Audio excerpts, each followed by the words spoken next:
Hello friends and welcome to the Exams Made Simple. So we are back again with the Hindu complete newspaper analysis for 2nd of December 2021. तो 2 दिसंबर 2021 का the Hindu newspaper analysis देखेंगे। शुरू करने से पहले आपसे request रहेगी कि please do like the video and do share it among your friends. Video like करना ज़रूर मतलब ना भूलें, है ना। लाइक कर लीजिए अगर आपको पसंद आता है कंटेंट। तो स्टार्ट करते हैं सबसे पहले आज के सवालों के साथ। पहला सवाल है regarding the great green wall initiative. कल आपको याद होगा पहली न्यूज़ मैंने ग्रेट ग्रीन वॉल के ही बारे में बताई थी। तो ग्रेट ग्रीन वॉल इनिशिएटिव के बारे में स्टेटमेंट्स हैं। पहला स्टेटमेंट कह रहा है this initiative is limited to the Sahel region of Africa. दूसरा स्टेटमेंट कह रहा है it was launched by the World Bank in collaboration with the United Nations Development Programme. तो आपको बताना है कि कौन से स्टेटमेंट सही है, one only, two only, both या नन।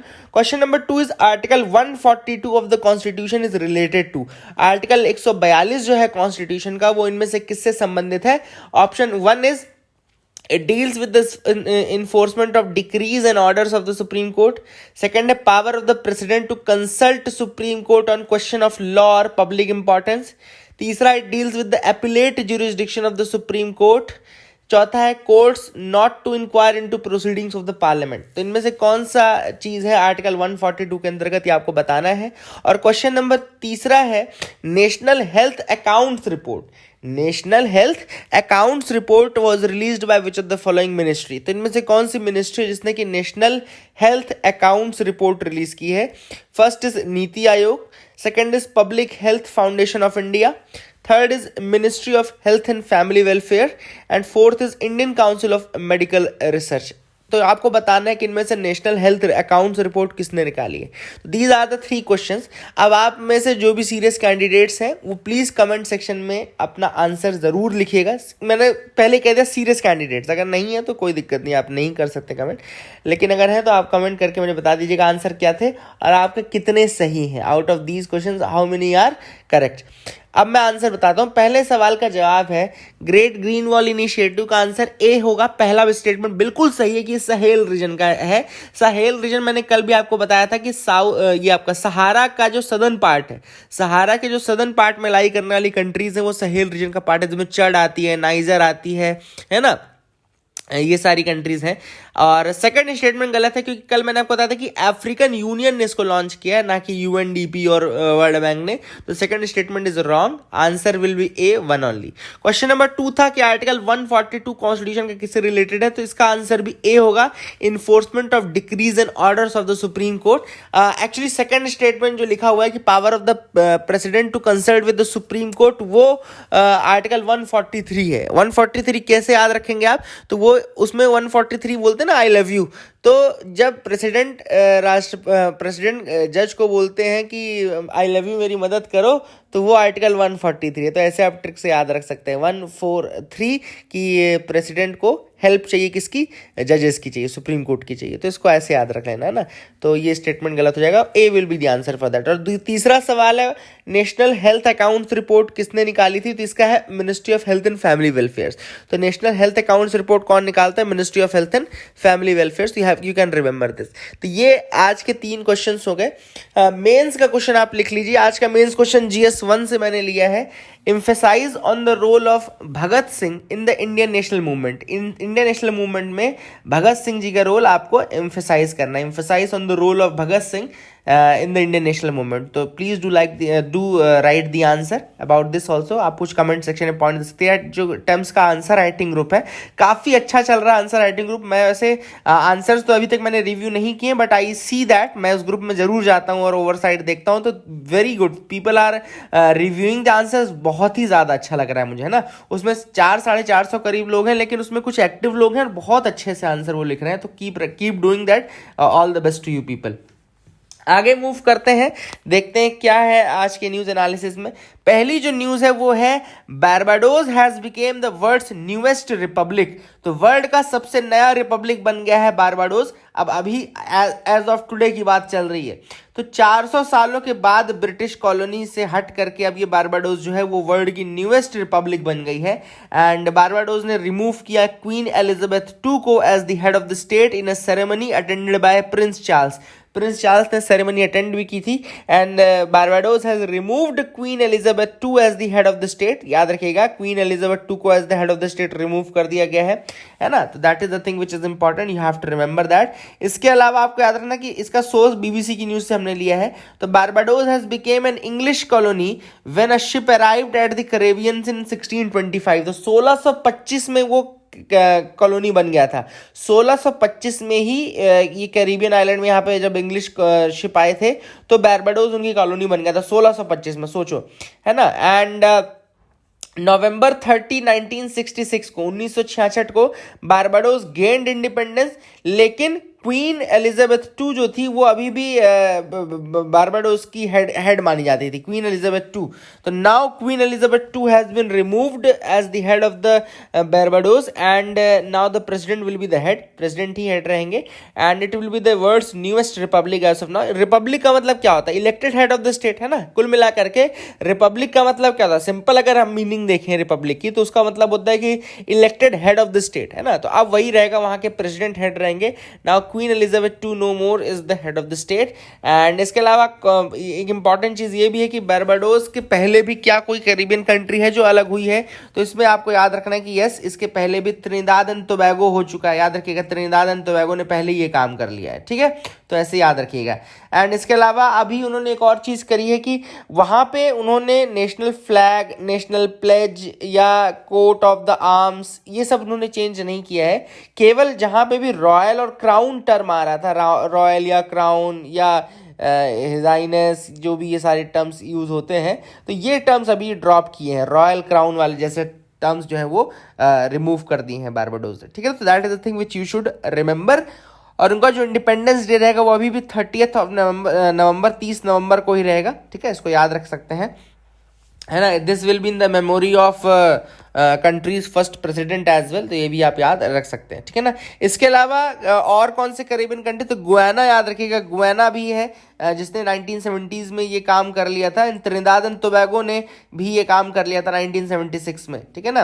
एंड डोमिनिका ने 1978 में काम किया। तो Trinidad, Tobago, Dominica and Guyana, ये कुछ इंपॉर्टेंट पार्ट्स हैं जिनको आप याद रख सकते हैं। अगली जो न्यूज़ है वो है नीति आयोग ने भी एक वर्कशॉप ऑर्गेनाइज की थी रिगार्डिंग द नेचुरल फार्मिंग। तो नीति आयोग ने एक वर्कशॉप की थी रिगार्डिंग द नेचुरल फार्मिंग। अब नेचुरल फार्मिंग क्या होता है? नेचुरल फार्मिंग का मतलब है कि जब आप केवल नेचुरल तरीकों से फार्मिंग करो, कुल मिलाकर यही होता है ना।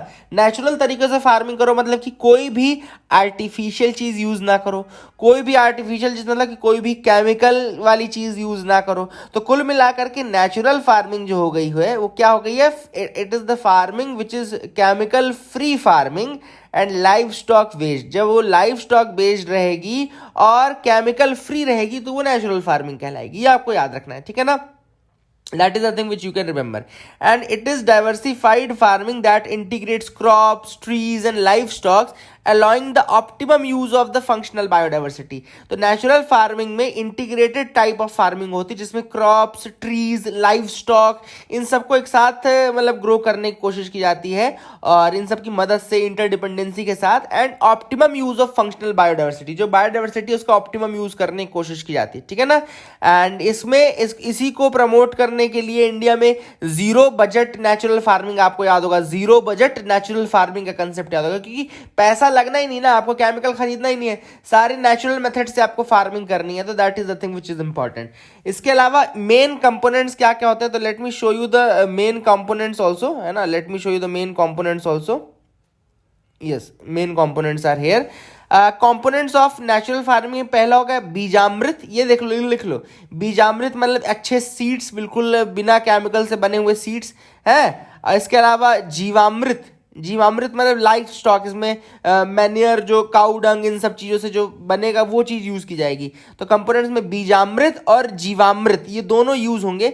फिर मल्चिंग, मल्चिंग तो आपको पता है मल्चिंग में क्या होता है। मल्चिंग से वही होता है कि उसको अलग छोटे छोटे स्ट्रॉ ये सारी चीज़ें यूज़ करके उसको लैंड के ऊपर बिछा देने का और उसके बाद कूट देने का। तो इससे क्या होता है, जो आपका इरोजन वाली चीज़ें वो ख़त्म हो जाती है ना।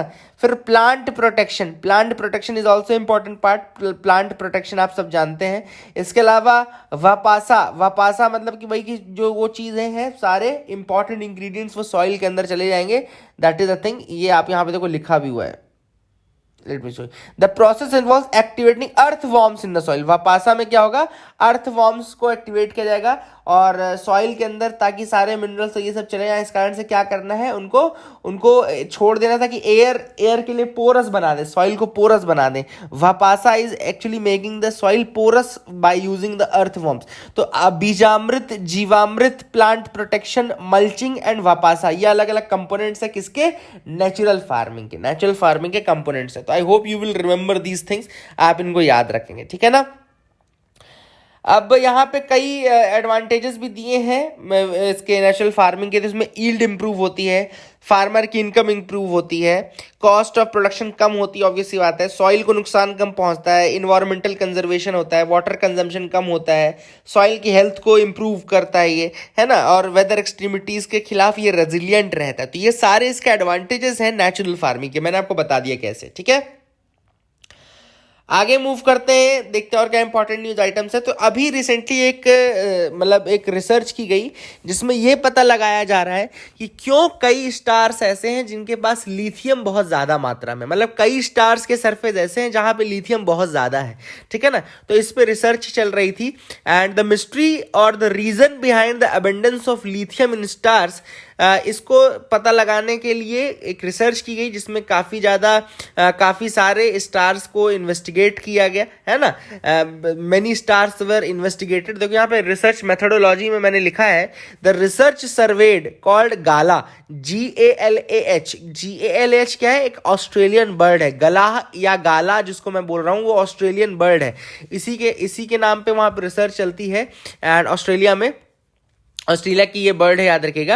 एंड इसका मतलब होता है कि ये जो रिसर्च मेथोडोलॉजी है इसमें लगभग 5 लाख स्टार्स को सर्वे किया गया, उनके फिजिकल केमिकल प्रॉपर्टीज को पढ़ा गया और तब ये देखा जा रहा है कि क्यों लिथियम अबंडेंस मात्रा में है कई स्टार्स में।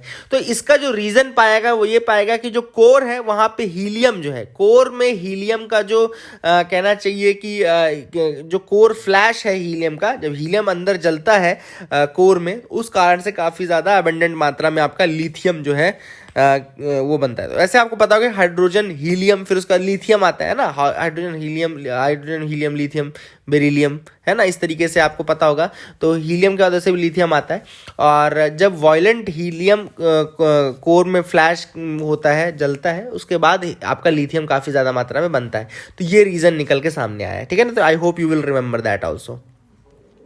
आगे मूव करते हैं, देखते हैं और क्या इंपॉर्टेंट न्यूज आइटम्स है जिनके बारे में हमको डिस्कस करना है। तो you can move ahead with me और देख लेते हैं कौन कौन सी और न्यूज आइटम्स हैं। तो यहाँ पे आगे बढ़ते हैं, अपन एडिटोरियल पार्ट में आएंगे। उसके लिए एक और न्यूज है, बटरफ्लाई स्पीशीज रिकॉर्ड इंक्रीज। तो यहाँ पे एक्चुअली केरला में सर्वे किया गया है पीची वजानी वाइल्ड लाइफ डिवीजन में, याद रखेगा पीची वजानी, ये जो नाम लिखा है ना इसको जरूर याद रखना है ना, पीची वजानी एक्चुअली वहाँ पे केरला में लोकेटेड है। वहाँ पे एक इम्पॉर्टेंट ये वाइल्ड लाइफ डिवीजन है वहाँ का, है ना, पीची वजानी। आपसे पूछ सकते हैं डायरेक्टली कि कहाँ पर लोकेटेड है, तो केरला में यहाँ से ये चीज़ की गई है।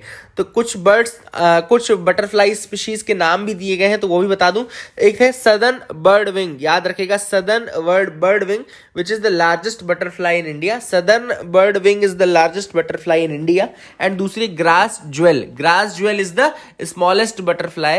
एंड इसके अलावा Buddha peacock is the state butterfly of Kerala. तो याद रखेगा तीनों बर्ड स्पीशीज के नाम, southern bird wing which is the largest butterfly of India, दूसरी है grass jewel which is the smallest butterfly of India, and तीसरी है Buddha peacock which is the state butterfly of Kerala. तो ये कुछ नाम थे जो मैंने आपको बता दिए। अब सबसे अच्छी बात, आज आप कोई भी एडिटोरियल मत पढ़िए। देखो ये छोड़ दो, टीएमसी के ऊपर ये आर्टिकल है, पार्टी लेवल का हम नहीं डिस्कस करेंगे। ये आर्टिकल जो ये पोलैंड और यूरोपियन वाला है ये हम डिस्कस नहीं करेंगे, न्यूज़ में हमने डिस्कस किया है। इसके अलावा ये आर्टिकल जो है ये आंध्र प्रदेश के ऊपर है, हम डिस्कस नहीं करेंगे। है ना। इसके अलावा ये कुछ मतलब मेन जो चीज़ हमने देखा जो हम डिस्कस नहीं करने वाले, these are the articles which we are not going to discuss today. Main editorials हम नहीं करेंगे। इसके अलावा अब ब्लो टू केरलाज एक्सेप्शनलिज्म ये भी हम डिस्कस नहीं करेंगे, ठीक है ना। लास्ट में हम डिस्कस करेंगे जो इंपॉर्टेंट है टेक्स्ट एंड कंटेक्स्ट पेज में, 1160 elephants killed in a decade. यहाँ पे जो न्यूज़ है वो ये है कि लगभग रिपोर्ट मंगाई गई है कि पिछले 10 सालों में कितने एलिफेंट्स हैं जो कि मैन एनिमल कॉन्फ्लिक्ट या कह सकते हैं कि which have died as a result of that conflict. तो इसमें कई सारे एलिफेंट्स हैं, 1160 एलिफेंट्स हैं, याद रखिएगा। इलेक्ट्रोक्यूशन से 741 एलिफेंट्स है जिनकी डेथ हुई है। ट्रेन हिट 186 है, पोचिंग के कारण 169 है, पॉइजनिंग के कारण 64 है। तो आप देख सकते हैं कि जितने भी एलिफेंट्स है भारी मात्रा में they are getting killed because of the man animal conflict, है ना। और प्रोजेक्ट एलिफेंट आप सबको पता होगा कि कब आया था। प्रोजेक्ट एलिफेंट आया था 1992 में। ओके, याद रखिएगा 1992 में आपका प्रोजेक्ट एलिफेंट आया था, तो उसको भी आप याद रख सकते हैं, can remember that as well, है ना। तो make sure you remember that कि प्रोजेक्ट एलिफेंट आया था 1992 में। तो these are the things which you can remember regarding this. और एलिफेंट्स की डेथ का जो मेजर रीजन है मैंने आपको बता दिया, ये कुछ मेजर रीजन है, electrocution, train hitting, poaching, poisoning etcetera, ठीक है ना। तो make sure you remember that as well. आगे मूव करते हैं, देखते हैं और क्या इंपॉर्टेंट न्यूज आइटम्स है जिनके बारे में डिस्कस करना था। यहाँ पे India joins G20 troika with Indonesia and Italy. तो इंडिया ने ज्वाइन किया है G20 के ट्रॉइका को इंडोनेशिया एंड इटली के साथ। एंड यहाँ पे अभी क्या है, अभी प्रेसिडेंसी थी किसके पास, इटली के पास थी। इटली के पास से अभी इंडोनेशिया ने ले ली है, और इंडोनेशिया से कौन लेगा, इंडिया लेगा। तो यह याद रखेगा कि 2022 में इंडोनेशिया में होगा और 2023 में जो समिट होगा वो फिर इंडिया में होगा। इसी को ट्रॉइका क्यों बोलते हैं, ट्रॉइका इसलिए बोला जाता है क्योंकि इन तीनों जो मीटिंग्स रहेंगी, ये ग्रुप रहेगा, उनमें जो एजेंडाज हैं वो सिमिलर एजेंडा रखने हैं, वो सेम एजेंडा रखने हैं। So for that reason actually it is being taken, है ना। इसको इसीलिए किया जाता है कि ताकि एजेंडा में कंटिन्यूटी बनी रहे, ठीक है ना। तो make sure you understand this thing as well, आपको समझ में आना चाहिए। I hope you got clarity, है ना। अगली न्यूज है curriculum must include wisdom of Vedas. तो अब यहाँ पे पार्लियामेंट्री पैनल है ऑन एजुकेशन जिसने ये कहा है कि हिस्ट्री टेक्स्ट बुक जो है उनको इंपॉर्टेंस देना चाहिए, फ्रीडम फाइटर्स को, विमेन हीरोज को, और हमारा जो वेदास का लर्निंग है उसको इंक्लूड करना चाहिए। साथ ही ऐसे लोगों को और इंक्लूड करना चाहिए जिनको जो अननोन हीरोज हैं, अननोन विमेन हैं, उनके बारे में बताना चाहिए। तो पार्लियामेंट्री पैनल ऑन एजुकेशन ने कुछ सजेशंस दिए हैं, और ये सजेशन मैं आपको क्यों बता रहा हूँ क्योंकि कभी कल को अगर आंसर राइटिंग आती है तो आप ये पॉइंट्स लिख सकते हैं ना। कोई गंदे पॉइंट नहीं, बहुत अच्छे पॉइंट्स हैं, ये सारे पॉइंट्स आप लिख सकते हैं। You can mention these points as well. Manufacturing PMI, अब सबसे पहले याद रखिएगा कि मैन्युफैक्चरिंग पीएमआई निकालता कौन है। तो मैन्युफैक्चरिंग पीएमआई निकालता है आपका आईएचएस मार्केट ग्रुप निकालता है। इसमें एक इंपॉर्टेंट कंसेप्ट आपको याद रखना कि 50 से कम की अगर वैल्यू आ रही है, 50 से कम की वैल्यू आ रही है मतलब कि क्या हुआ है, कॉन्ट्रैक्शन हुआ है, और 50 से ज्यादा की वैल्यू है तो मतलब क्या हुआ है, एक्सपेंशन हुआ है। और अभी जो वैल्यू है वो 55.9 से अक्टूबर में थी 55.9, नवंबर में हो गई है 57.6। इसका मतलब क्या हुआ कि और ज्यादा एक्सपेंशन हुआ, ठीक है ना। दूसरी की इंपॉर्टेंट चीज याद रखिएगा कि ये मंथली निकाला जाता है। पीएमआई जो है वो मंथली देखो निकल रहा है ना, अक्टूबर का निकाला फिर नवंबर का निकाला, तो मंथली निकलता है। तो ये भी आप याद रख सकते हैं। आगे मूव करते हैं, देखते हैं और क्या इंपॉर्टेंट न्यूज आर्टिकल्स हैं। तो यहाँ पे एक आर्टिकल है सीबीआई के बारे में, सीबीआई के कंसेंट के बारे में। तो एक्चुअली अभी सीबीआई ने रिक्वेस्ट की है टू द कोर्ट्स के साथ रिक्वेस्ट की है कि स्टेट्स उनको कंसेंट विड्रॉ कर रहे हैं। हुआ क्या एक्चुअली में, सीबीआई के कंसेंट को 8 स्टेट्स ने विड्रॉ कर लिया। 8 states are there which have withdrawn the consent given to the CBI. होता क्या है, अगर आप Delhi special police establishment act पढ़ें उसमें भी ये चीज मेंशन है कि स्टेट्स का कंसेंट जरूरी है। अब आप लोग सवाल पूछेंगे कि सर अगर कंसेंट नहीं मिला तो क्या सीबीआई वहां पे इन्वेस्टिगेशन नहीं कर सकती? कर सकती है, सीबीआई इन्वेस्टिगेशन कर सकती है, बट फिर सीबीआई का जो स्टेटस रहेगा वो पुलिस के स्टेटस के बराबर नहीं रहेगा। CBI will not be given the status of police. Otherwise अगर कंसेंट मिल जाता है तो CBI is given the status of the police there, है ना, which is the entry 2 in the state list, है ना। तो याद रखेगा कि जब सीबीआई को स्टेटस मतलब कंसेंट मिलता है तो it becomes entry 2 in the state list, that is as the police status मिलता है। लेकिन जब अगर इनको कंसेंट नहीं दे जाए तो इनको नहीं, केवल ये रिलेटेड केसेस को ही इन्वेस्टिगेट कर सकते हैं फिर, है ना, जिनके लिए उनको पहले कंसेंट मिला था। इसके अलावा यहाँ पे देखो यहाँ पे लिखा है general withdrawal consent does not affect the pending investigation. तो जो पेंडिंग इन्वेस्टिगेशन है उनको इंपैक्ट नहीं करता है, ठीक है ना। और the case is registered in other state in relation to which investigation leads into the territory of the state which has withdrawn the consent, nor does the withdrawal circumscribe the power of the jurisdiction of high court to order investigation. मतलब कि ऐसा नहीं कि CBI investigation नहीं कर सकती, कोई भी हाई कोर्ट चाहे तो अगर ऑर्डर कर देगी तो सीबीआई को इन्वेस्टिगेशन करना पड़ेगा, उसी स्टेट में करना पड़ेगा जिसने विड्रॉ किया है तो भी करना पड़ेगा, या फिर कोई दूसरा केस जो रिलेटेड है और अगर उस केस के रिलेशन में उसको उस स्टेट में जाना है तो भी वो जा सकता है ना। तो इसको आप याद रखिएगा, these are the things which you can remember and the fundamental impediment to this law lies does not clearly envisage CBI federal police force. अब दिक्कत यह है कि सीबीआई को अभी भी इंडिया में फेडरल पुलिस फोर्स के रूप में रिकॉग्नाइज नहीं किया जाता, क्योंकि सीबीआई ना ही स्टैट्यूटरी है एंड सीबीआई ना ही आपका कॉन्स्टिट्यूशनल है। तो it is neither statutory nor constitutional, तो ये फेडरल बॉडी हुई नहीं। इसीलिए सीबीआई ने ऐसी रिक्वेस्ट की कि भैया हमको या तो आप फेडरल बनाओ या फिर हमको आप वो पावर दो कि हम ये कंसेंट वंसेंट वाली प्रॉब्लम हटा दो हमारे साथ, ठीक है ना। अगला जो आर्टिकल है वो है ड्रैकोनियन लॉ यानी कि यूएपीए के अंदर, और यूएपीए के अंदर का सबसे जो ड्रैकोनियन प्रोविजन है उसके बारे में ऑथर ने लिखा है, तो वो है 43D5। याद रखिएगा, मैं भी बता रहा हूं यही सेक्शन के इंपॉर्टेंट है, सेक्शन 43D5, जो कि ये कहता है कि आपको मतलब कि बेल इसी कारण से नहीं मिल पाती है। होता क्या है यहाँ पे यूएपीए में उल्टा चलता है, यूएपीए में चलता है कि onus is on the accused to prove that he is not guilty. मतलब यहाँ पे वैसे लॉ क्या बोलता है, you are innocent until proven guilty, लेकिन यूएपीए में उल्टा चलता है, you are guilty until proven innocent. मतलब कि यहाँ पे केवल पुलिस डायरी और पुलिस की चार्जशीट ये सब देख करके डिसाइड किया जाता है। अब चूंकि प्रोसिक्यूशन तो यही लगा हुआ है ना, प्रोसिक्यूशन तो आपको प्रोसिक्यूट करने में लगा हुआ है, एक्यूज्ड बनाने में लगा हुआ है, तो वो ऐसी केस बनाता है कि आपको मतलब कि किसी भी तरीके से छूट ही ना पाओ आप लोग, और वहां पर दूसरे वाली पार्टी के ऊपर रहता है कि वो प्रूफ करे कि वो गिल्टी नहीं है। तो कुल मिलाकर के ये इश्यूज आते हैं जिस कारण से जो व्यक्ति है उसको अगर प्राइमा फेसी कोर्ट को लगता है कि इस केस में दम है तो वो उसको बेल नहीं देता है। एंड 43D5 ही वो सेक्शन है जो कि एसोसिएटेड है उससे, और इस कारण से इसमें नहीं मिल पा रही है, बेल नहीं मिलती है।